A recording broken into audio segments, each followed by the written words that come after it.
Chapter 8. How do organisms reproduce? Life cycle and reproduction. We all know that the lifespan of every organism is fixed and it ultimately dies. Hence, it becomes necessary to produce new living organisms for the continuity of life. How does this happen? Let us understand this concept. All living organisms carry out various life processes such as respiration, nutrition, excretion, etc., which ultimately results in their growth and development. They mature at a certain period of time and then are able to perpetuate and produce offspring that are similar or resemble themselves in all essential features. When growth is complete, eventually their life processes cease and they die. These events, namely birth, growth, producing offspring and death, occur in a cyclic manner, one after the other, and hence constitute the life cycle of a living organism. For example, in plants, the life cycle begins as the seed germinates and grows into a plant.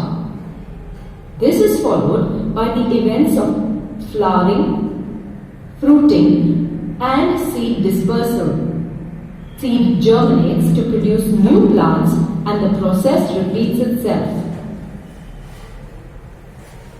Do you think in order to stay alive the process of reproduction is as important as the other life processes like nutrition, respiration or excretion? Well, when we compare reproduction with the other life processes like nutrition, respiration or excretion, we infer that reproduction is not essential for an organism to stay alive. A living organism can very well survive without reproducing. Now, if reproduction is not an essential characteristic of life, like respiration and nutrition, then why do living organisms unnecessarily waste their energy in creating new individuals? Why do they reproduce? Reproduction is necessary to maintain the number of individuals of a species. That is why living organisms produce more individuals of their kind to maintain their species on the earth. In this way, the continuity of every living species is maintained.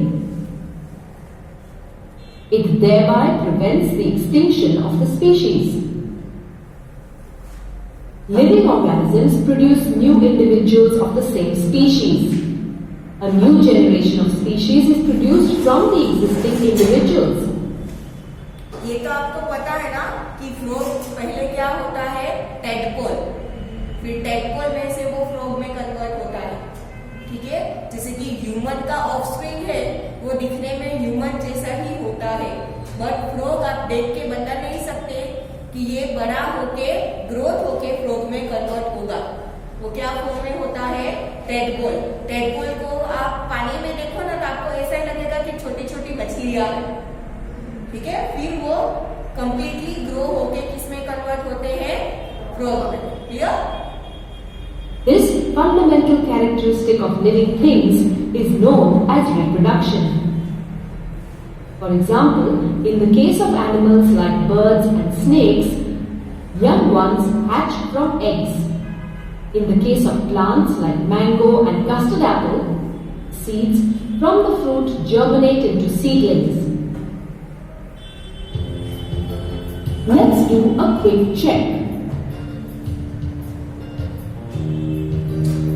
Dash is necessary to maintain the number of individuals of a species. Reproduction. The process of reproduction prevents the dash of the species. क्या है ना, extinction. In plants, the life cycle begins as the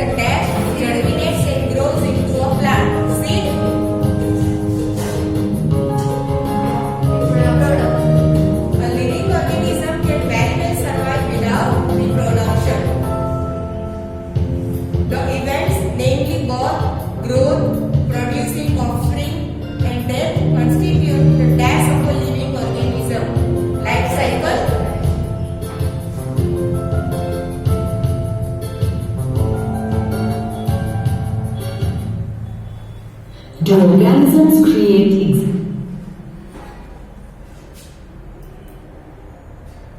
modes of reproduction used by single organisms?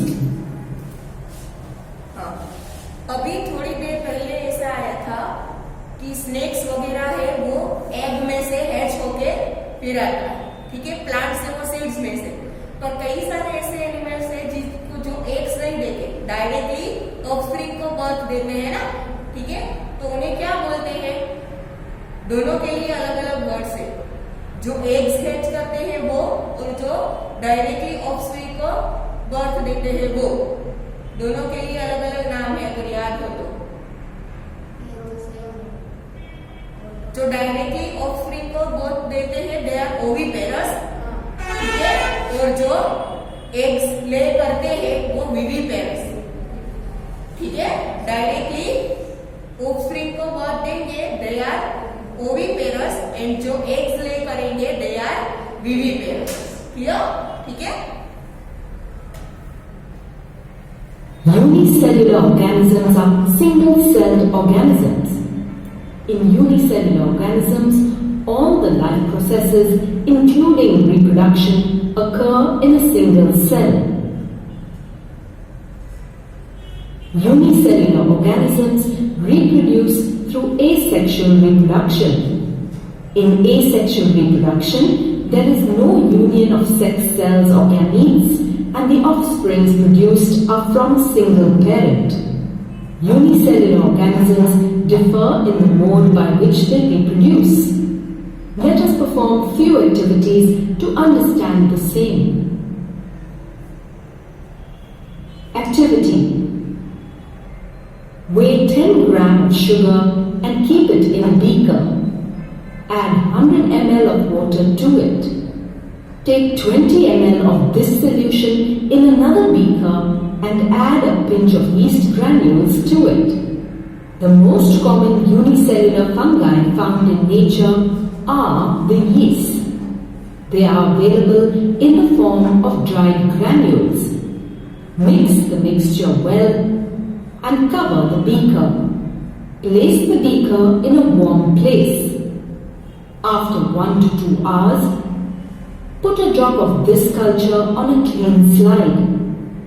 Place a cover slip and observe it under a compound microscope.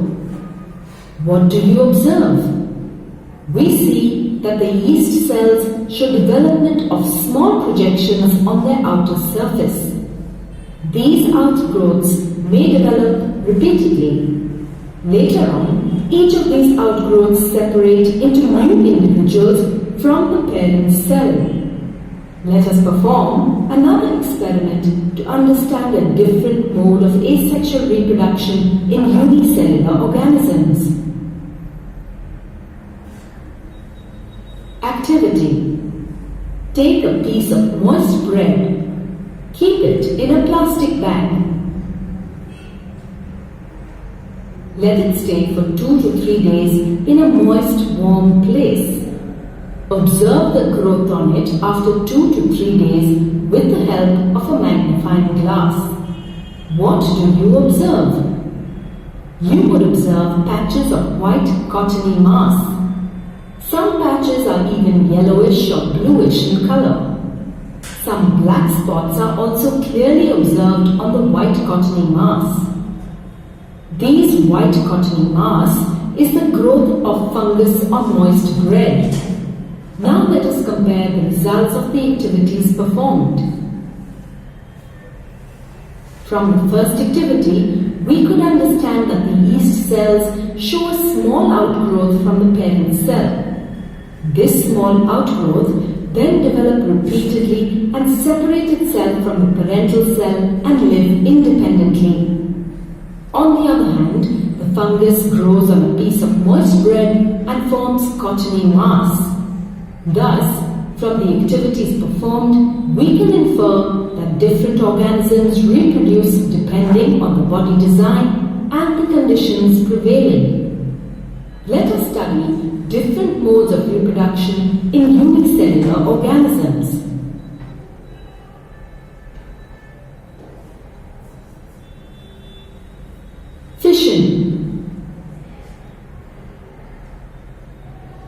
In unicellular organisms, cell division or fission is a method of producing new individuals. In this process, the body divides into two parts. Many different patterns of fission can be observed in unicellular organisms. One of the type of fission is binary fission. Let us study more about binary fission. Binary fission. Binary fission is an important mode of asexual reproduction. Most of the prokaryotes reproduce through binary fission. These include bacteria and some protozoans like amoeba and paramecium. हमने क्या देखा? Prokaryotes. What is prokaryotes? 9th standard में देखा था. Prokaryotes and eukaryotes. Prokaryotes मतलब जिसमें nucleus well develop नहीं होता. यस. प्रोकैरियोट्स मतलब कि ऐसे सेल्स जिसमें न्यूक्लियस वेल डेवलप्ड नहीं होता, मतलब कि न्यूक्लियर वॉल नहीं होती. ठीक है. और यूकैरियोट्स मतलब कि ऐसे ऑर्गेनिजम्स जिनके सेल में न्यूक्लियस वेल डेवलप्ड होता है. ठीक है.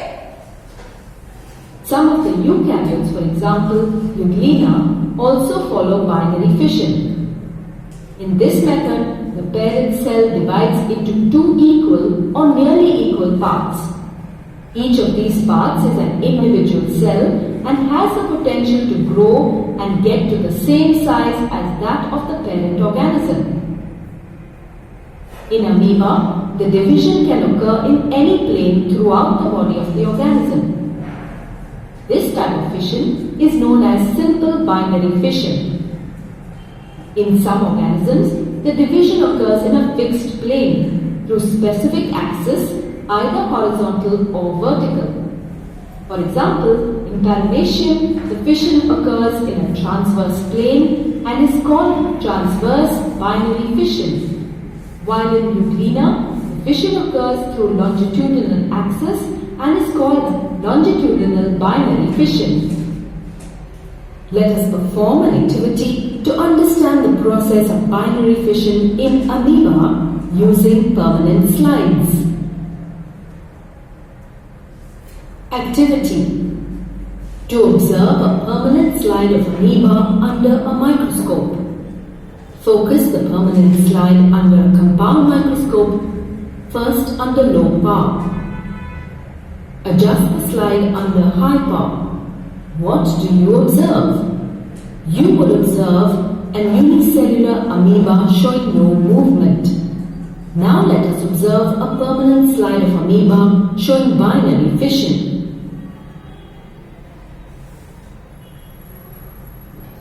Activity: to observe a permanent slide of amoeba showing binary fission. The slide should be first focused under low power of a compound microscope and then adjusted to high power. Now observe the slide. On observing the slide, we see that the process of binary fission in amoeba begins with the enlargement of the parent cell. After maximum growth is complete, the nucleus of amoeba undergoes division. The nuclear division is followed by cytoplasmic division. There is a constriction of the cell envelope and eventually two daughter cells are formed, each with an individual nucleus surrounded by cytoplasm. In this way, one parent amoeba divides to form two smaller amoebae through the process of binary fission. Thus, we can infer by observing both the slides that amoeba shows no structural organization and is found in irregular form. Few unicellular protozoans like Leishmania show more organized body which have a whip-like structure at one end of the cell. In such organisms, binary fission occurs in a definite plane. Leishmania is a parasite which causes disease called Kala Azar in humans. Certain unicellular organisms like Plasmodium, which is a malarial parasite, divides simultaneously into many daughter cells.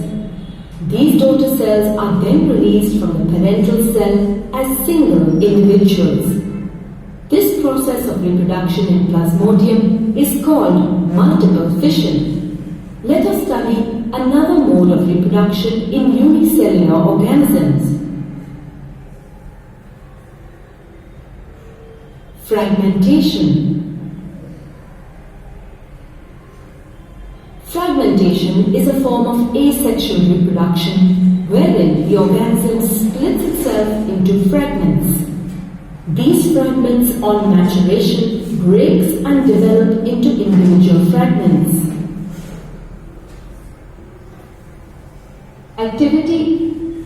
Let us perform a very simple activity of mounting of filaments found in pond water. Collect slimy green filaments from a pond in a glass bottle or a watch glass. Put 1 or 2 filaments on a slide and put a drop of water. Put a cover slip and observe it under the compound microscope. The green filaments collected from the pond water are algae. The freshwater filamentous forms of algae are Zygnema, Oregoniums, Pyrogyra, etc. On this slide we observe filaments of Spirogyra with ribbon-like chloroplasts. The filaments easily break into pieces. These pieces of filaments can grow into individual fragments. Let us study about this method of asexual reproduction. When enough quantity of water and nutrients are available, the Spirogyra grow and undergo maturation. The filament of Spirogyra undergoes rapid multiplication. Eventually, the filament breaks into 2 or more fragments. The cells in each of these individual fragments enlarge, followed by the increase in the number of cells due to subsequent mitosis. Thus, each fragment grows and develops into mature filament. Thus, we can understand that certain multicellular organisms like Spirogyra reproduce through the process of fragmentation. Spirogyra shows simple body organization and follows simple reproductive method. However, all multicellular organisms cannot divide cell by cell. For example, human beings are multicellular organisms and show a complex body organization. Specialized cells are organized as tissues, and tissues are organized to form organs. These organs form an organ system which functions in a definite manner. In such organized organisms, cell-by-cell division is not possible. Thus, such multicellular organisms need more complex ways to reproduce. A basic strategy used in multicellular organisms is that different cells perform different specialized functions. The process of reproduction in such organisms takes place through specific cells. These specific cells are capable of growing and proliferating. Regeneration. Some animals possess a very high capacity of regeneration. They can reconstruct their entire body from the isolated body cells. There are specialized cells which carry out regeneration. Regeneration power can help some animals in their reproduction. Let us study more about this aspect of regeneration. The capacity to regenerate differs in different organisms and is found to be very high among some animals.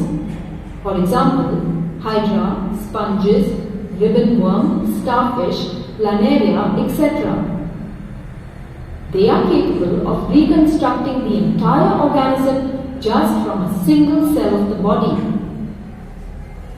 Certain cells of the body become specialized to carry out regeneration. These cells proliferate by division and eventually increase in number. These cells later on develop into various cell types and tissues, thus help in the production of new organisms.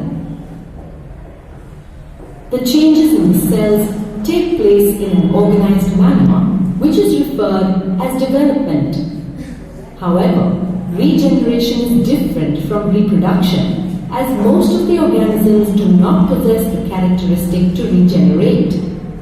Also, the organisms that possess this characteristic do not depend on any external force or any natural effect that would cause them damage, and they are able to reproduce. Let us study the example of planaria, which is a type of flatworm. When planaria is cut into many pieces, each piece develops into an entire organism. This process occurs only if the body of planaria somehow gets cut up into pieces. But animals cannot depend on this event for the process of reproduction to occur. Hydra uses its regenerative cells for its reproduction. Let us study this process. Budding. Budding is another method of asexual reproduction. The term bud means a small outgrowth from the body of a living organism. In budding, a small part of the body of the parent organism grows out as a bud and then detaches and becomes a new organism. Animals like hydra, sea anemones, sponges and corals reproduce by this method. Organisms such as hydra use regenerative cells for its reproduction. This process is known as budding. Hydra is a simple multicellular animal that reproduces asexually by budding. It lives in fresh water and its body has a central cavity. It has thread-like structures at its anterior end called tentacles. Budding takes place when hydra reaches maturity and is well fed. During budding, the body wall of an adult hydra produces a small outgrowth or bud from the stalk or side of its body. This is due to repeated mitotic cell division at one specific site. The bud then gradually grows in size to form a small hydra by developing a mouth and tentacles at the free end. The young hydra gets its nourishment from the parent hydra. When the young hydra is sufficiently developed, a constriction appears at the point of contact and the tiny new daughter hydra detaches itself from the mother hydra and leads an independent life as a separate organism.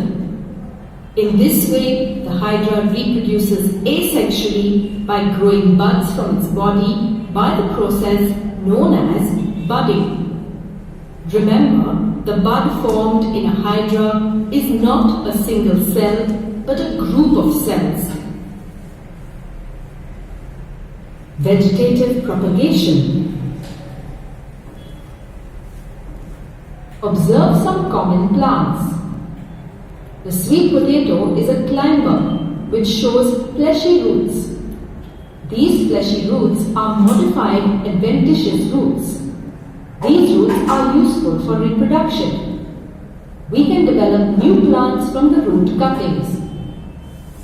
The leaf of bryophyllum plant shows presence of folia buds which develop into small plantlets on the notches of leaf margin.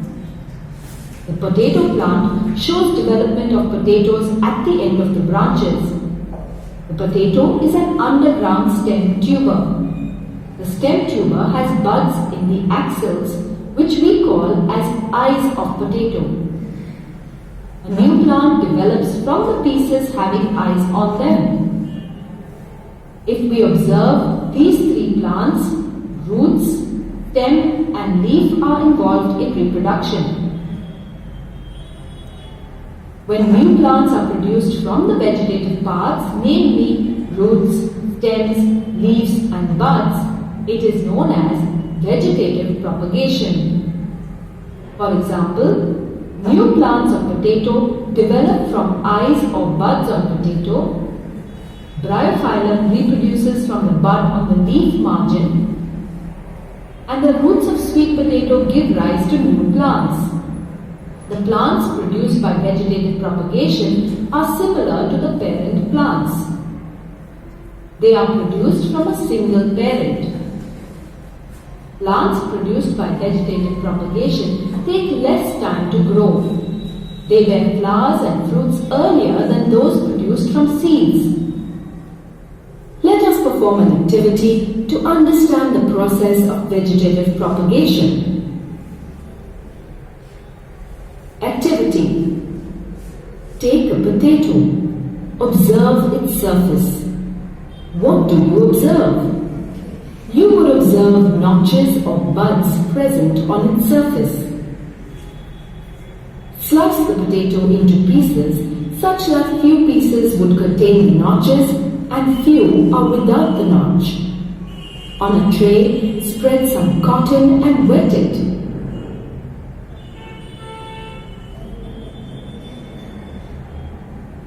Place the pieces of potato on this cotton. Notice when buds or notches are present on the potato. Observe the changes after a few days on the potato pieces. Make sure that the cotton is kept moistened enough for these days. What do you observe? You would observe that the potato pieces that had buds present on their surface shows development of green shoots and roots, whereas the potato pieces which did not have any notches do not show any development of the shoots or roots. Thus, we can conclude that the buds present on the surface of potato helps in the propagation of potato plant. Let us perform another activity to understand vegetative propagation with the help of a money plant.